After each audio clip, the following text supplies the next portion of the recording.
Now, I'll tell you a little bit more about Bitcoin for all those who don't know what Bitcoin is and what it means to hold Bitcoin. We first have to understand the problem in our world and our current system. The reason I'm focused a lot in Bitcoin nowadays is because today's generation has seen the most uncertain future prior to past generations.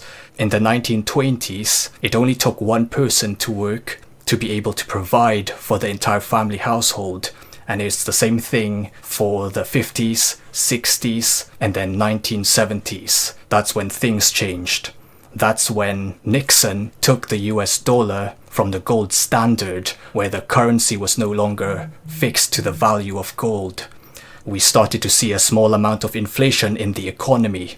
It hasn't impacted people yet because the inflation rate wasn't so severe. You could still comfortably buy a house then.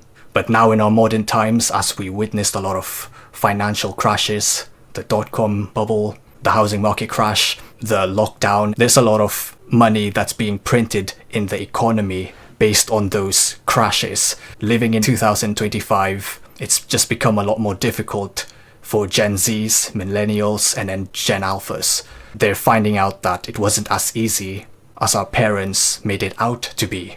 So some people have gotten to the age where they've done everything by the book. They went to school, got into debt to get a degree, worked a job, bought a house, raised a family, and now it feels like those steps isn't worth it anymore because everything has just gone up so much in prices.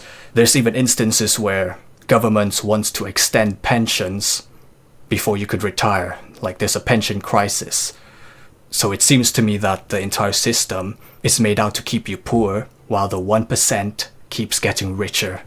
Like the middle class and the working class has to suffer as the wealth gap between the rich and poor keeps widening. And for that, I think it's important that Gen Zs and millennials must look into a system that works in their favor.